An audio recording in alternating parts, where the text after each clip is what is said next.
Baik, jadi selamat malam teman-teman semuanya. Untuk pertemuan kali ini, Bapaknya nggak bisa ikut join di Zoom, dan untuk materi kali ini, aku persilakan untuk teman-teman yang mau presentasi.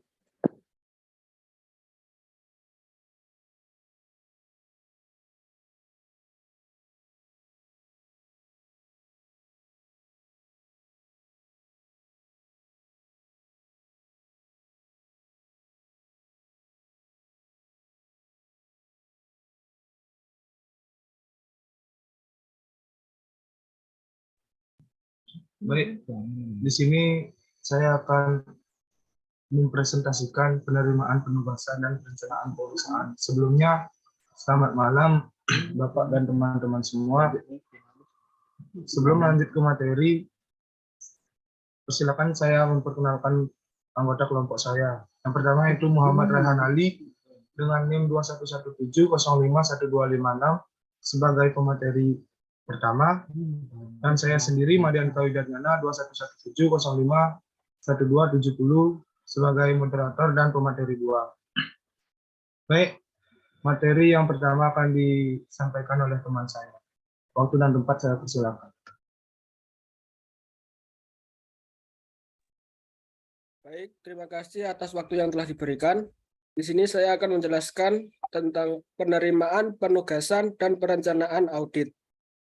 Penugasan audit. Tahap penugasan audit yaitu yang pertama, penerimaan penugasan audit, yang kedua, perencanaan audit, yang ketiga, pelaksanaan pengujian audit, dan yang keempat, pelaporan temuan.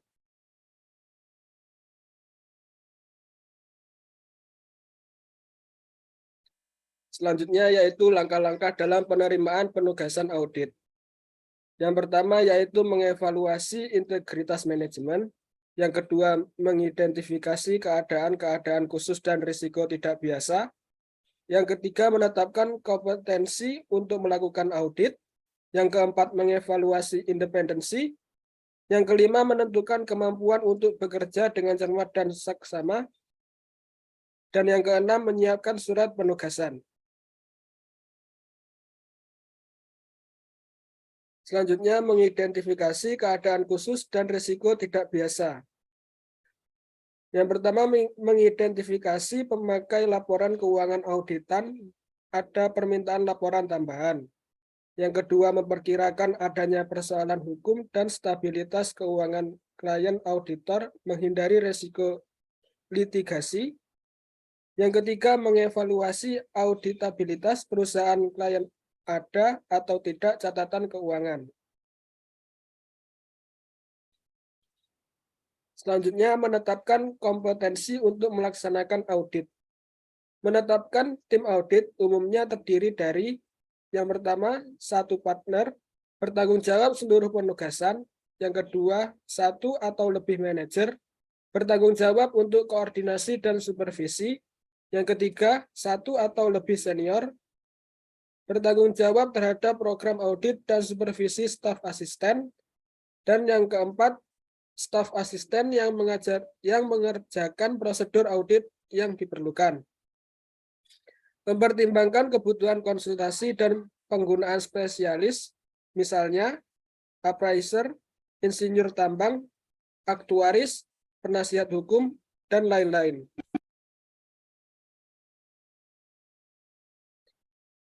Selanjutnya yaitu menilai independensi, yaitu yang pertama ada standar umum, kedua standar auditing, dan yang kedua mengevaluasi adakah hal-hal yang dapat mengganggu independensi auditor terhadap klien.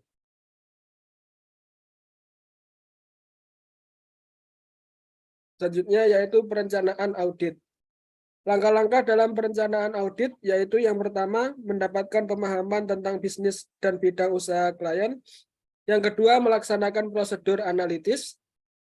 Yang ketiga menetapkan pertimbangan awal tentang tingkat materialitas. Yang keempat mempertimbangkan risiko audit. Yang kelima menetapkan strategi audit awal untuk asersi-asersi penting. Yang keenam mendapatkan pemahaman tentang struktur pengendalian intern klien. Baik, itu saja materi yang dapat saya sampaikan. Untuk selebihnya akan disampaikan oleh rekan saya. Baik, di sini saya akan menjelaskan materi tentang melakukan prosedur analitis. Prosedur analitis adalah evaluasi informasi keuangan yang dilakukan dengan mempelajari hubungan logis antara data keuangan dan non-keuangan. Prosedur analitis meliputi perbandingan jumlah-jumlah yang tercatat dengan ekspektasi auditor. Next slide, Bu. Selanjutnya, penggunaan prosedur analitis dalam tahapan perencanaan audit yang efektif meliputi tahapan-tahapan sistematis sebagai berikut. Yang pertama, mengidentifikasi perhitungan atau perbandingan yang akan dibuat. Yang kedua, mengembangkan ekspektasi atau harapan. Yang ketiga, melakukan perhitungan atau perbandingan. Yang keempat, analisis data dan identifikasi perbedaan signifikan. Yang kelima, menyelidiki selisih tak diharapkan yang signifikan. Yang keenam, yaitu menentukan pengaruh atas perencanaan audit. Next slide. Selanjutnya itu ada perencanaan audit awal. Perencanaan audit awal melibatkan 4 hal yang semuanya harus dilakukan terlebih dahulu dalam audit. Keempatnya adalah sebagai berikut. Yang pertama yaitu auditor harus memutuskan apakah akan menerima seorang klien baru atau melanjutkan pelayanan untuk klien yang telah ada sekarang. Biasanya hal ini dilakukan oleh seorang auditor yang berpengalaman keputusan dalam posisi untuk membuat keputusan penting. Auditor ingin membuat yang berada tersebut lebih dahulu sebelum mendatangkan biaya yang cukup besar yang tidak bisa dikembalikan. Yang kedua, auditor harus mengidentifikasi mengapa klien menginginkan atau membutuhkan audit. Informasi ini akan mempengaruhi bagian lain dari proses perencanaan. Yang ketiga, auditor memperoleh pemahaman klien tentang cara-cara penugasan untuk menghindari kesalahpahaman. Yang terakhir yaitu dipilihnya staf untuk penugasan, termasuk bila dibutuhkannya spesialis audit. Next slide. Selanjutnya, pelaksanaan pengujian audit. Pelaksanaan pengujian audit atau pekerjaan lapangan yang pelaksanaannya harus mengacu ketiga standar pekerjaan lapangan. Tujuan utama pelaksanaan pekerjaan lapangan adalah untuk memperoleh bukti audit tentang efektivitas pengendalian intern klien dan kewajaran laporan keuangan klien. Next slide. Selanjutnya ada pelaporan audit. 2 langkah penting yang dilaksanakan oleh auditor dalam pelaporan audit ini. Yang pertama yaitu ada menyelesaikan audit dengan meringkas semua hasil pengujian dan menarik kesimpulan. Yang kedua yaitu menerbitkan laporan audit. Next slide.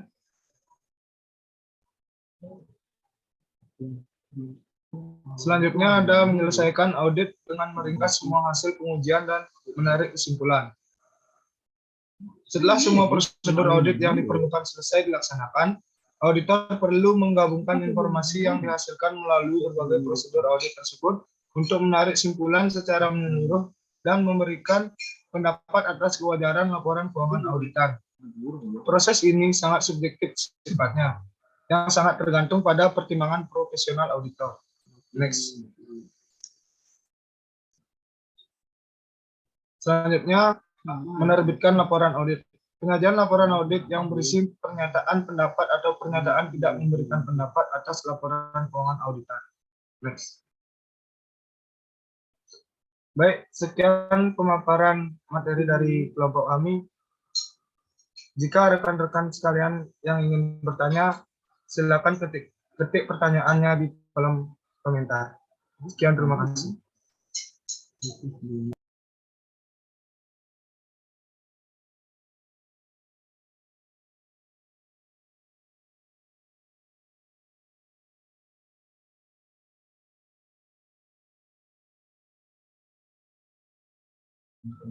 Baik, di sini saya akan menjawab pertanyaan dari Santi. Pertanyaannya yaitu menurut pendapat kalian kenapa seorang auditor perlu melakukan sampling untuk pengujian perinci atas saldo dan pengujian pengendalian.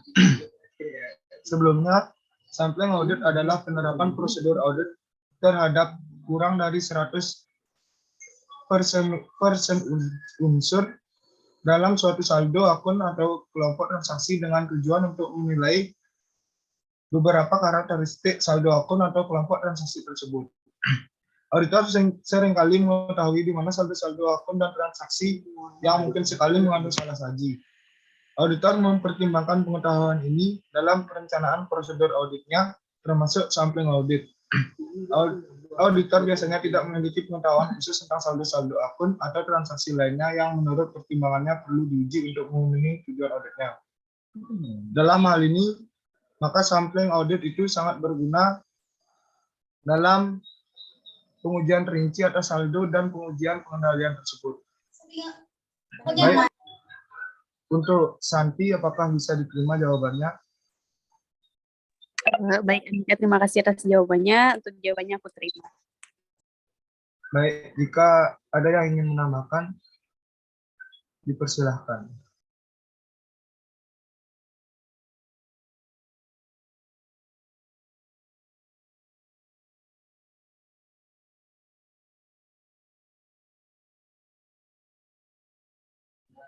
Baik, di sini saya akan menjawab pertanyaan dari pemohon Diana, yaitu bahwa fee audit akan meningkat dari tahun ke tahun seiring dengan inflasi yang dialami.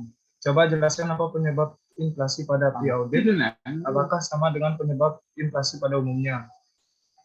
Kalau menurut saya pribadi, inflasi pada fee audit sama dengan penyebab inflasi pada umumnya.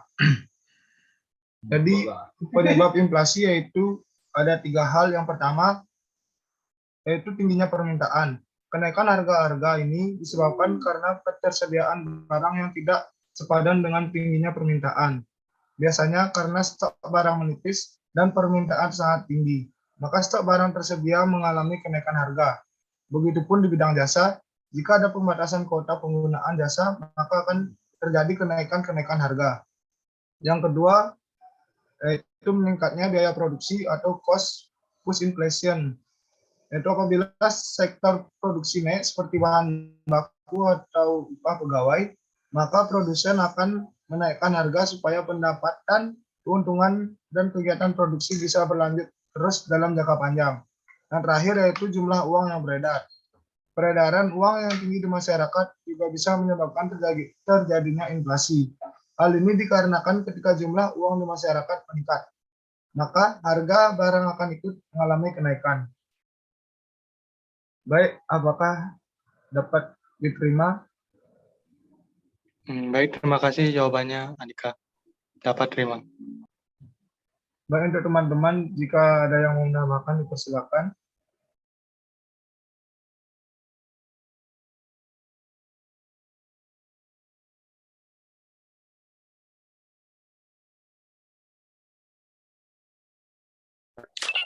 Saya izin menambahkan untuk jawaban dari pertanyaannya Dedi. Baik, sebelumnya perkenalkan nama saya Nikita Tiara Safitri dengan akhiran NIM 1252. Jadi di sini saya izin menambahkan untuk jawaban untuk pertanyaannya Dedi. Jadi kan sebenarnya itu sama saja seperti penyebab inflasi secara umumnya. Karena kan seperti yang kita ketahui bahwa inflasi dapat diartikan sebagai kenaikan harga barang dan jasa secara umum dan terus-menerus dalam jangka waktu tertentu. Jadi sudah terlihat jelas bahwa akan ada kenaikan harga barang dan jasa, dan fee audit itu termasuk harga, bisa dikatakan termasuk harga jasa seperti itu. Baik, terima kasih.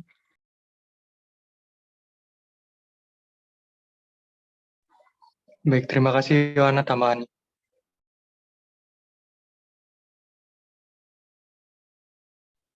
Baik, jika tidak ada yang menambahkan lagi, maka saya akan tutup presentasi ini. Sekian, terima kasih. Saya kembalikan waktu ke Korti. Baik, jadi terima kasih untuk yang presentasi. Karena tadi udah ditutup juga sama yang presentasi, mungkin kelas hari ini aku juga tutup karena Bapaknya nggak bisa dampingi. Terima kasih.